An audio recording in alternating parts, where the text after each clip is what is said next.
Now we see them. Look at These pictures, taken by US fighter jets, their high-tech radar systems locked onto objects moving at unearthly speeds and trajectories. What the hell is that? Means the US military has UFOs in its sights. There's a whole fleet of them. Look on the ASA. You have the US government saying, look, these things are real. My gosh. We would see them in the displays in our jet. Look at the front. The question now seems to be not do they exist, but are they earthly or not? Something legitimate, serious, physical is out there. And do they pose a military threat? We still don't know where these things came from and where they went. The Pentagon is not alone in asking that question. One of the world's top scientists claims that in 2017, we were visited by an object created by extraterrestrial life. It would have a profound impact on our future. Suddenly, a topic that was previously pushed to the fringes of science and into science fiction is being taken very seriously. Something is going on. Tonight, incredible revelations. What the US fighter pilots saw. A dark or gray cube inside a clear sphere. Our experts investigate the mystery of these modern UFOs. At least 10 people have told me stories about seeing the exact same thing. Are they Chinese, Russian, or, dare we ask, the next question? What's out there? Are we alone? Good evening, I'm Liz Hayes, and this is Under Investigation.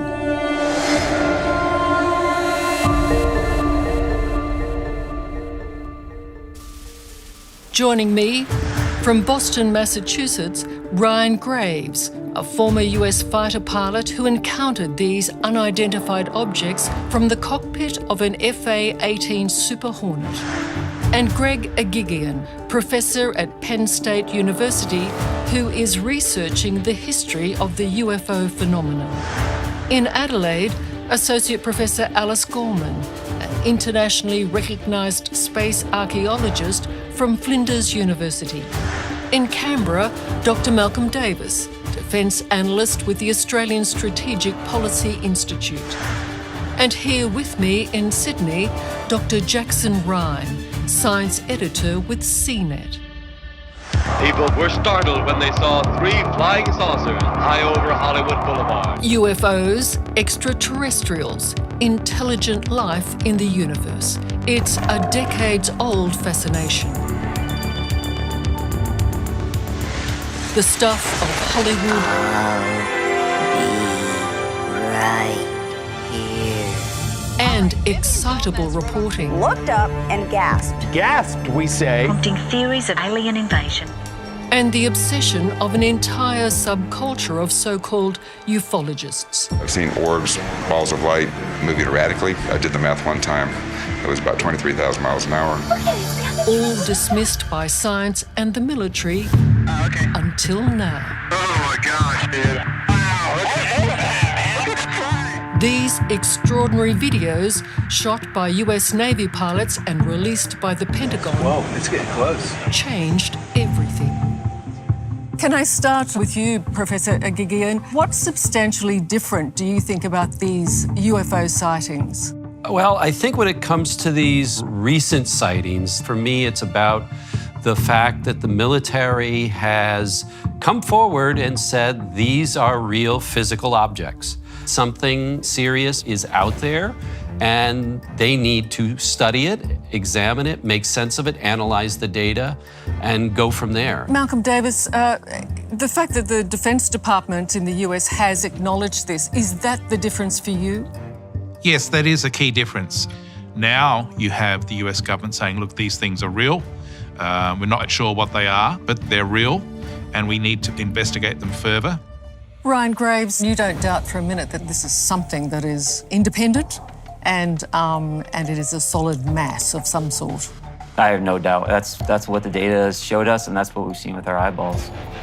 But there are 4 or 5 of these flying in a formation in front of this larger object. And then they performed a turn The larger object followed. They were very physical, and we were flying very close to them. And Alice Gorman, your take on this? What we're seeing reported has so many similarities with UFO reports from the past, but it's not usual to get this straight from the mouth of defence. Jackson, it's changed the conversation, basically. Yeah, you're absolutely right, Liz. I don't think anyone's actually trying to question the credibility of people like Ryan anymore. It's more about being able to separate the idea that these are real objects from imagined objects from outer space or something like that. And once you're able to do that, credibility isn't even a question anymore.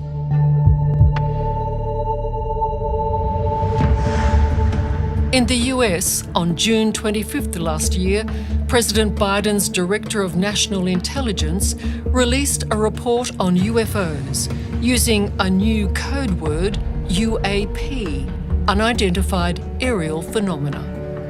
For the first time in history, the US government acknowledged that UFOs are real and present a military threat. Suddenly, UFOs were making headlines across the United States and around the world. The UFOs featured in these remarkable US Navy videos.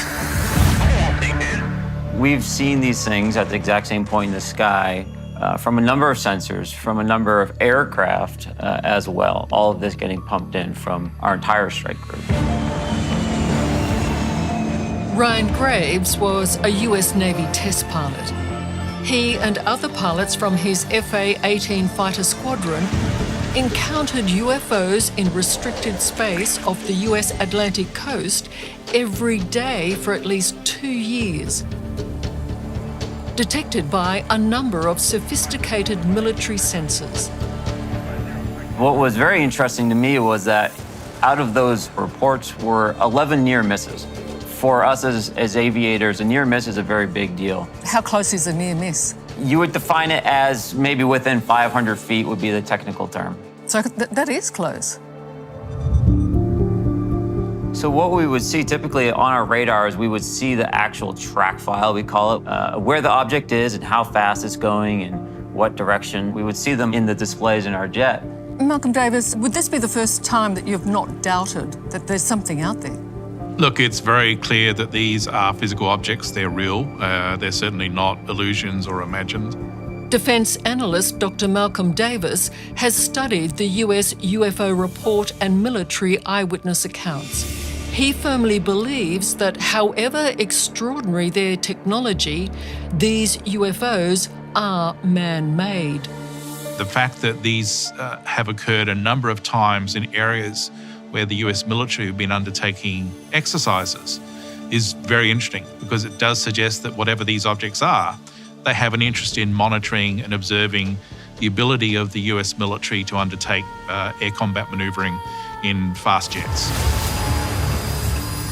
The intelligence report, based on extraordinary encounters by pilots like Ryan Graves, focused on the threat to US national security. I don't think it was terribly surprising to see it framed as a threat. I mean, what we have to remember is that the skies above us have been militarized since at least World War I. For instance, in 1947, you have these first sightings of what were at the time called flying saucers.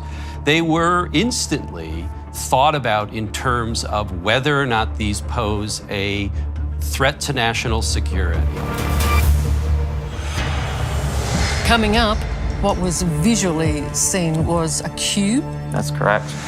A close encounter We just hadn't seen anything like that before. with something That very simply is a threat to us. that defies explanation. We still don't know where these things came from and where they went. That's next on Under Investigation.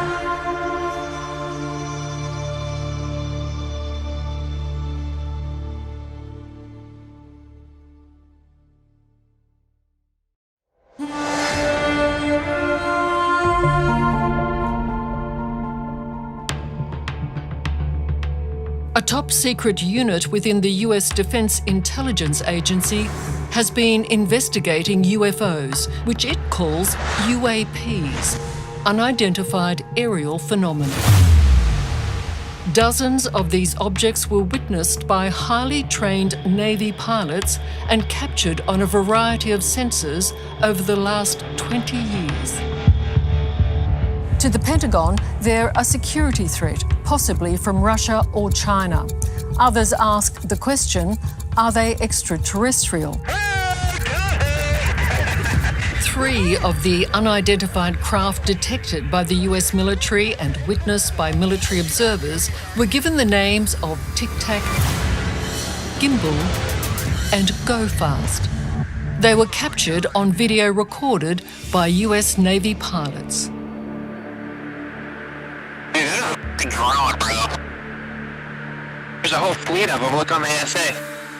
What he saw was a group of these.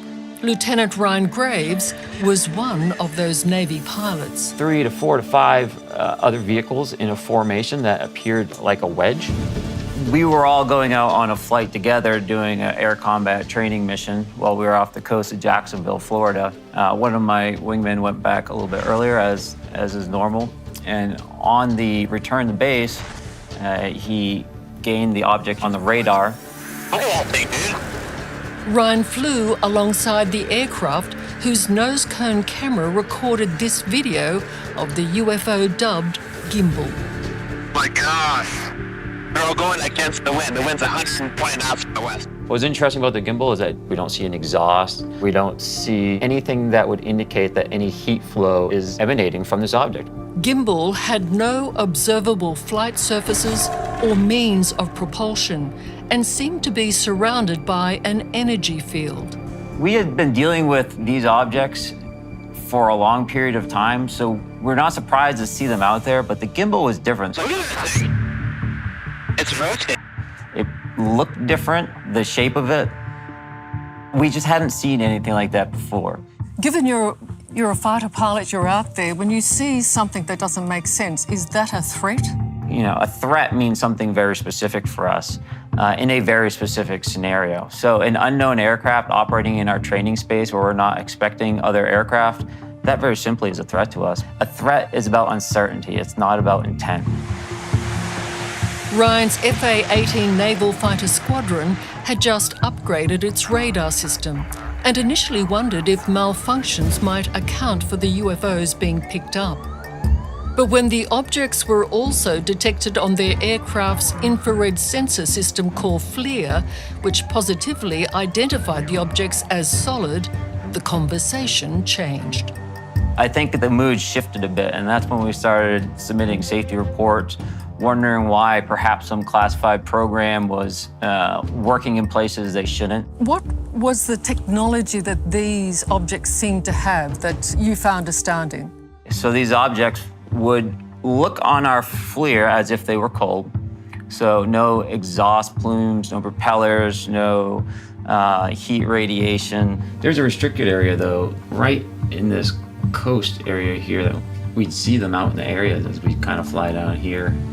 Ryan and his Navy group initially believed the UFOs they were encountering on a daily basis had to be part of a top-secret military project. Really, that was the most logical thing for us at that point. We weren't jumping to, some kind of exotic vehicle.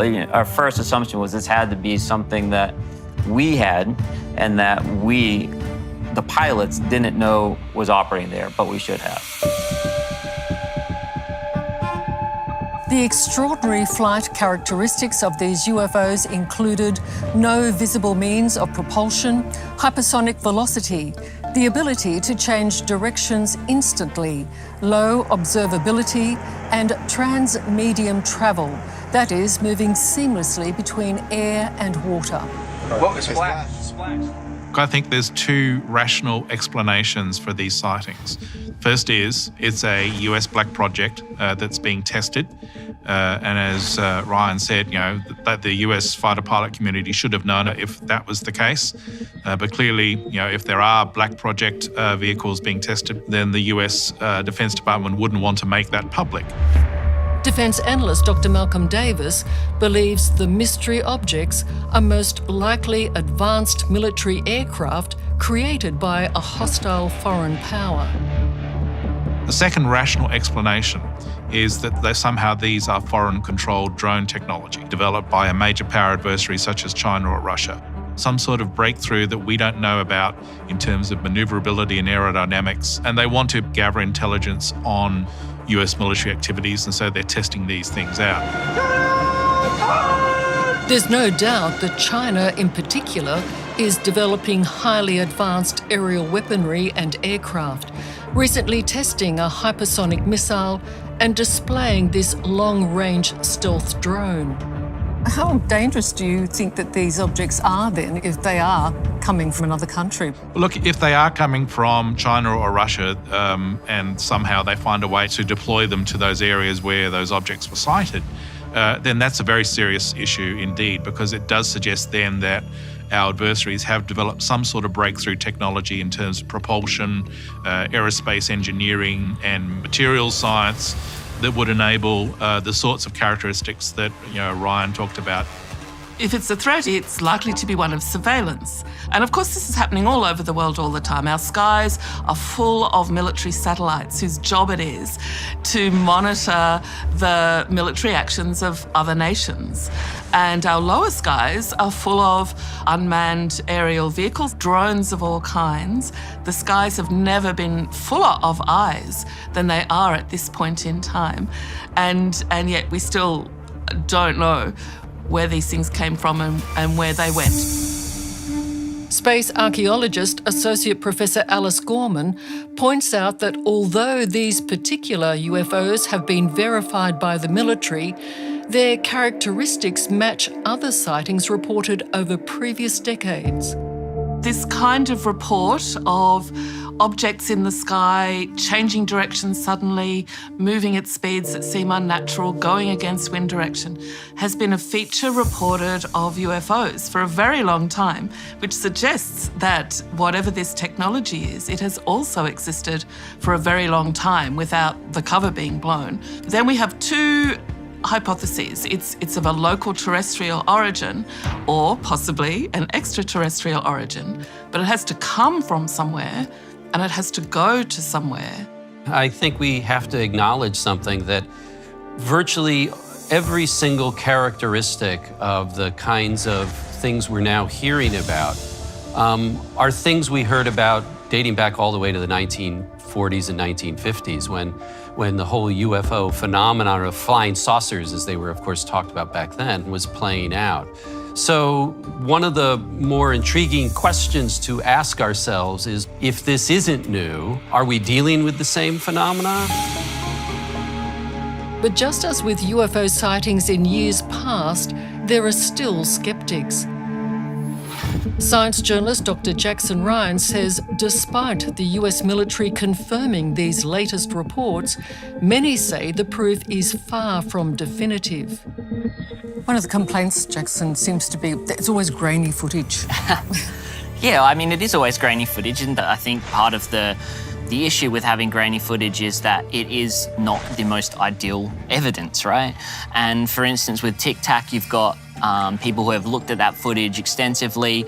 If they're from the military, sometimes they say, we can't explain this. Then there's other people who look at it and say, that looks like a distant plane to me. I mean, has Ryan heard those kind of explanations before? Mm-hmm. The biggest criticism I have about that type of analysis is the fact that that analysis is occurring based on on the videos. These are tools that do very specific jobs in very narrow circumstances. And so what we get from them are low quality because they're doing something they're not designed to do. While it was easy in the past to write off UFOs as optical illusions and from sources considered dubious, this time the US government confirms the evidence is compelling. The first time we actually had one of these incidents, it was literally at the entry area to the working point, so at about 10,000 feet. Their presence has been detected not just on video, but also on highly advanced radar and other military detection systems. Ryan, you don't doubt for a minute that what is being witnessed in this footage is independent and it is a solid mass of some sort. I have no doubt. That's what the data has showed us, and that's what we've seen with our eyeballs. And would you be able to elaborate any more on that? One of these objects were located at the very entrance to our working area. And so as two of the aircraft from my squadron were flying out to the area, this object, which was parked right at the entrance, essentially flew in between the two aircraft that were going out there. And this was actually the first time that any of the aircrew had seen one of these with their own eyeballs. And they were saying, you know, I almost hit one of those darn things. And their mouths were open. They didn't know what to do at that point. Coming up, what the hell is that? One of these objects went about 20 feet next to their canopy. the jaw-dropping eyewitness description. A dark or gray cube inside a clear sphere. There's a whole fleet of them. Look on the SA. There wasn't just one sighting, you know, at least 10 people have told me about seeing the exact same thing. My gosh. That's next on Under Investigation.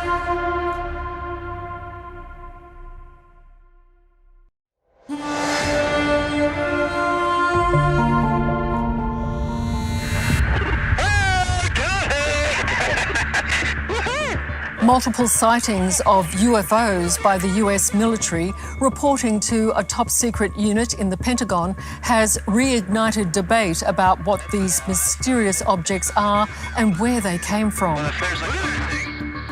US Navy FA-18 fighter pilot Lieutenant Ryan Graves was part of an aircraft carrier group operating off America's Atlantic coast. We'd see them out in the areas as we kind of fly down here. He says he and his fellow pilots encountered UFOs on a daily basis for at least 2 years. There's a whole fleet of them. Look on the SA. The UFOs were also seen on advanced radar systems and a range of other detection technology. But it went well beyond detection to astonishing eyewitness encounters. A dark or gray cube inside a clear sphere. This detailed description of the UFO was given by dozens of highly trained Navy pilots. And just so I heard it correctly, what was visually seen was a cube, did you say? That's correct. Our dark gray or black cube, where the point of the apex of the cube were touching that kind of inner surface of the sphere. Can I ask, the sphere, did it seem to be solid, or did it seem to be translucent, or field of energy, or what? How can you describe the sphere? It was described to me as a clear sphere, which of course also means that it wasn't perfectly clear because they were able to see it. And that would tell you what, Malcolm? It's just curious that you've got a physical cube, which is clearly a non-aerodynamic object, inside a sphere, which could be an aerodynamic object. Why would you have a sphere surrounding a cube, and how would that propel it through the sky? And I'm now getting into speculation, which I really don't want to get into, but some sort of electrogravitic propulsion system, which would be, once again, way beyond what the US has, what China has, what Russia has. Yeah, and there wasn't just one sighting. At least 10 people have told me about seeing the exact same thing. Even about a year ago, a good friend of mine who's still in the Navy, contacted me, and he just, he was out doing a test, and they had to knock it off because one of these objects went about 20 feet next to their canopy while they're out doing a training mission. Perhaps the most famous of the videos was the UFO dubbed Tic Tac because of its shape. It was seen dozens of times during naval exercises by the USS Nimitz aircraft carrier group off California in 2004.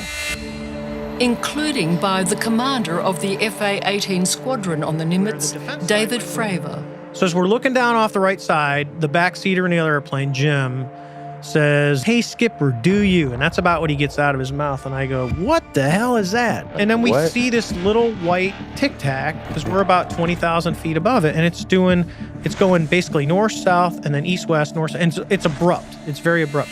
So then I go, "Hey, I'm going to go check it out." And the other pilot says, "I'm going to stay up here." And I said, "Yeah, stay up high," because now we get different perspective.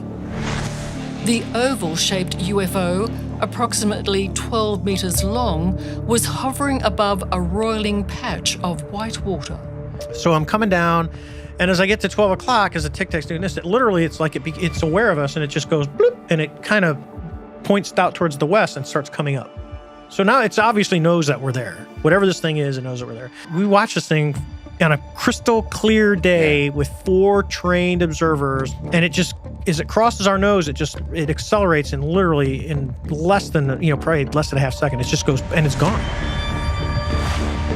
Ryan, what did you make of that? I have great respect for Dave. Him and I are friends. It's so hard to look at and just be anything other than in awe of what they were able to experience. If you trust what the pilot and the other 3 air crew saw and the radar system saw, then it's just such an exceptional story.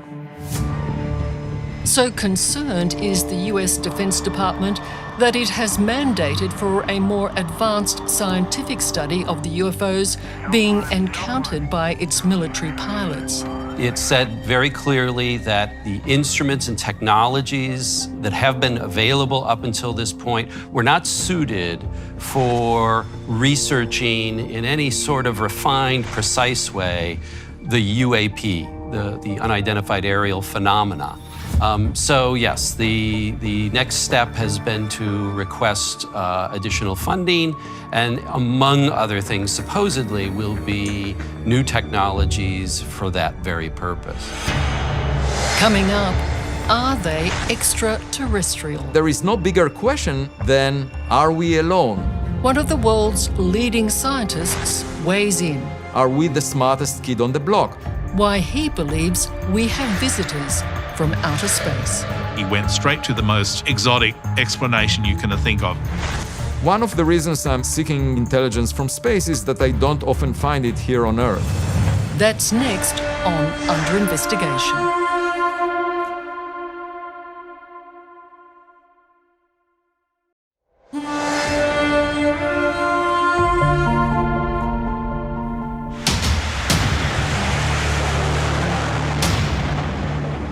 The US military has confirmed that UFOs are real.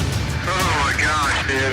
Wow, look at that, man. That its fighter jets have been buzzed by objects that defy all known flight capabilities. They're all going against the wind. The wind's 120 knots from the west. And that highly trained Navy pilots have provided extraordinary eyewitness descriptions. A dark or gray cube inside a clear sphere. There are 4 or 5 of these flying in a formation in front of this larger object. The UFOs encountered by Lieutenant Ryan Graves and dozens of US Navy pilots and seen across a range of advanced military detection systems produced a stunning admission by the Pentagon that there are inexplicable objects in the sky. Objects that many outside the military immediately wanted to call extraterrestrial, and proof that we're not alone in the universe. Of course, there's going to be speculation about what's out there. Are we alone? I, for one, do not believe for a second that humanity is the only intelligent life in this universe. But the laws of physics tell us that it's very, very difficult to get across interstellar distances. And I'm not seeing any extraordinary evidence to change my mind that these things aren't terrestrial in origin. Ryan Graves, when you were growing up, before you became a pilot, did you think about UFOs, and did you have a view, and has any of that changed? I have to assume that every little kid looks up and wonders if there's someone else out there. I was no different, certainly. Life has a funny way of making you pay attention sometimes. And it's certainly got your attention now. It does. So do you feel stigmatized at all, advancing any of your thoughts publicly? From my perspective, this is a very pragmatic thing for me. People I know are flying big, expensive aircraft, and they're almost hitting things. So, skepticism is the least of my concern. The time has definitely come to discuss objects near Earth that may represent equipment from other civilizations. As one of the world's most respected astrophysicists, Harvard professor Avi Loeb is putting his reputation on the line, pushing his belief UFOs could be evidence of extraterrestrial life. The report that was delivered to Congress about unidentified aerial phenomena was important in the sense of providing statements that some of the objects were detected by multiple instruments. They were seen by multiple military personnel. At that point, it became clear to me that scientists should engage and figure out the nature of these objects. Professor Loeb's own research has concentrated on a strange object filmed by the world's highest definition astronomical camera at the Pan-STARRS Observatory in Hawaii. They named the mysterious object Oumuamua, roughly translating as scout in Hawaiian. Astronomers thought that it's just a rock, it's a comet or an asteroid coming from another star. On film, it exists only as a brief light trail, but astronomical data revealed its speed and trajectory seems to defy physics. There were more and more peculiar facts about this object. As it was tumbling, every 8 hours, the amount of sunlight reflected from it changed by a factor of 10, and that meant that it has a very extreme shape. And then I thought to myself, well, if it's very thin, nature doesn't make such objects. Perhaps it's artificial in origin. Professor Loeb found that Oumuamua accelerated away from the sun. Impossible, he says, unless it was somehow being propelled. Then came his bombshell. In the wake of the UFO videos released by the US military, he proposed that Oumuamua was possibly a huge solar sail that could have been the propulsion system for an alien spacecraft. He knew his theory would shock, but he wanted to shake up his colleagues. And he did. If we find that an object like Oumuamua is a technological relic from another civilization, that would have a huge impact on society. And obviously, scientists would ask for extraordinary evidence, but such evidence would never be found if the search is not funded. Alice, how do you view what Avi Loeb is saying?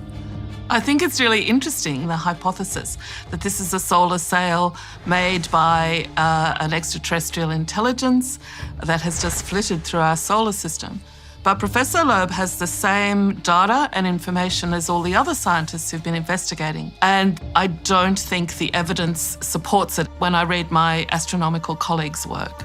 Yeah, I would agree with what Dr. Gorman is saying, but I would add that I think as an academic, an astronomer from Harvard University, he has been able to play a really unique role here. And in fact, he has increasingly tried to advocate for scientists and academics in general to take the UFO phenomenon more seriously and to try to, in fact, drum up sponsorship for research along these lines. Well, I think it's an obligation of science to clear up the fog on topics that are of great interest to society. And there is no bigger question than, are we alone? Are we the smartest kid on the block? It is an unavoidable and inevitable question that has come from the UFO debate opened up by the US military videos. And Australia is part of an international joint venture in search of the answer. A square-kilometre radio telescope array has been built here to conduct space research, including the search for extraterrestrial intelligence, known as SETI. SETI's goals are essentially, I guess, trying to find alien civilizations, and that is a legitimate endeavour, and it's one that will hopefully answer one of the biggest questions we have, which is, are we alone? And Professor Avi Loeb has announced the Galileo project, a telescope array searching for other objects like Oumuamua. One of the reasons I'm seeking intelligence from space is that I don't often find it here on Earth. And really, I would like the company of more intelligent beings just so that I can learn from them. They could have visited us 1,000,000 years ago. There was nobody around to listen. And it's sort of like saying, nobody's knocking on our door, therefore we have no neighbors. Coming up, Extraordinary claims require extraordinary evidence. where did they come from? That first report was the rare admittance that the government didn't know something. The UFO debate heats up. It's very simple for me. UFOs are real. They exist, for sure. Oh, so it's the secrecy that would concern you. It's not aliens until it's aliens. That's next on Under Investigation.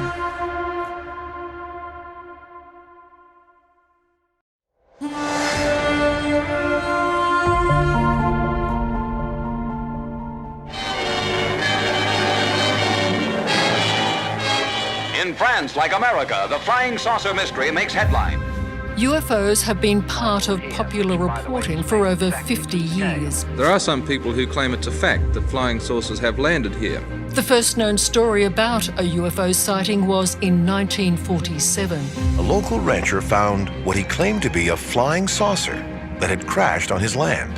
Since 1947, we have received and analyzed between 1,000 and 2,000 reports. Well, it was round, had lights all the way around it. It's a subject that was initially taken very seriously. There were 3 inside the ship. Then viewed as a joke, hijacked by conspiracy theorists. The head, it seemed to come directly to the shoulder.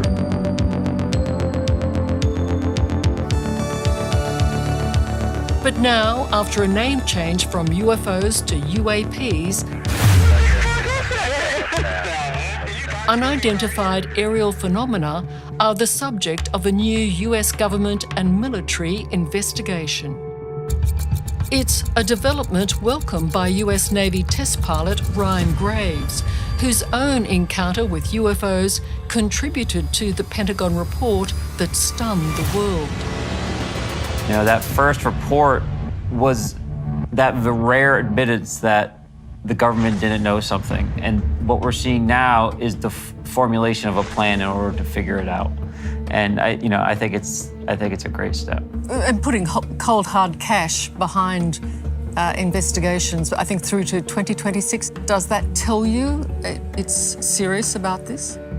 It tells me that they're willing to take a look, right? So I see this as a very good first step in order to bring to the table the data that's needed. This is a major step forward, do you think, Greg? It's hard to know what all that money is going to buy. How much will be revealed to the public? That we just don't know. Oh, so it's the secrecy that would concern you. The concern is always that if this is a purely military venture, then the focus will consistently be on these questions of national security and threats. So the question is, what happens beyond that? Is there going to be something more that's looked at here beyond just simply determining the extent to which these things might be a threat? And Alice, I presume that you would prefer that it not just be a military investigation. Well, I want to know too. I want to know as much as anyone else what's going on. So certainly the military has to be involved for obvious reasons, but it would be great to get some space agency or civilian or even community interaction here. There's a wonderful Australian project, Fireballs in the Sky, which asks the public to contribute their observations of meteorites and space junk. So something like that, we could add UAPs or UFOs into that.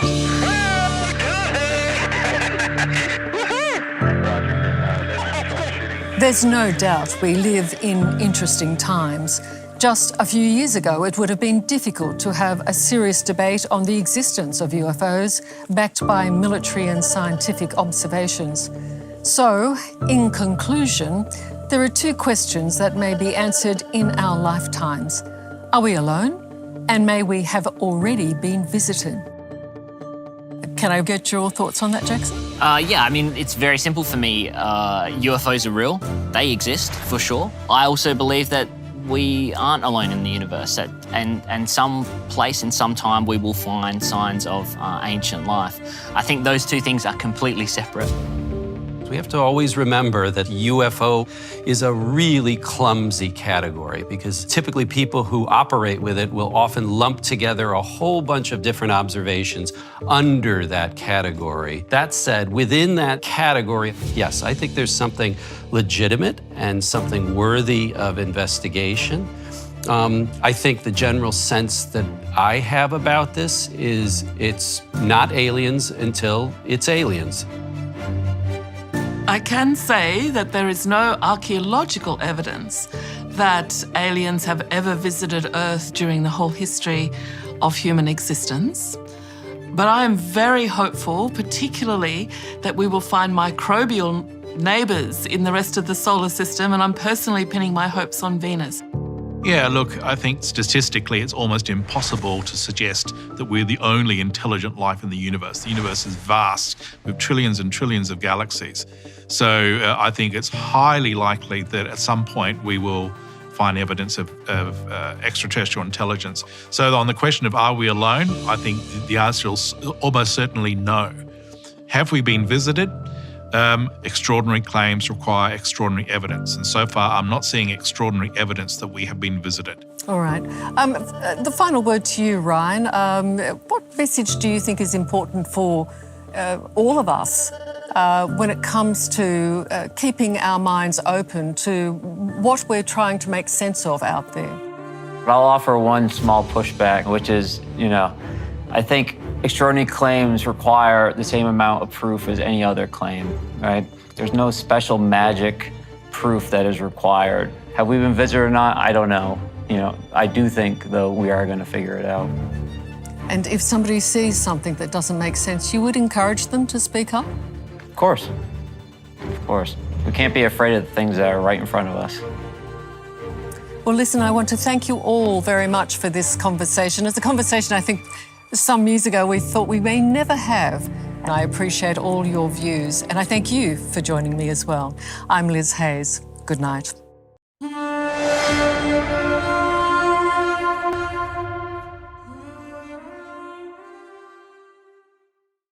Hello, I'm Liz Hayes, and thank you for watching Under Investigation.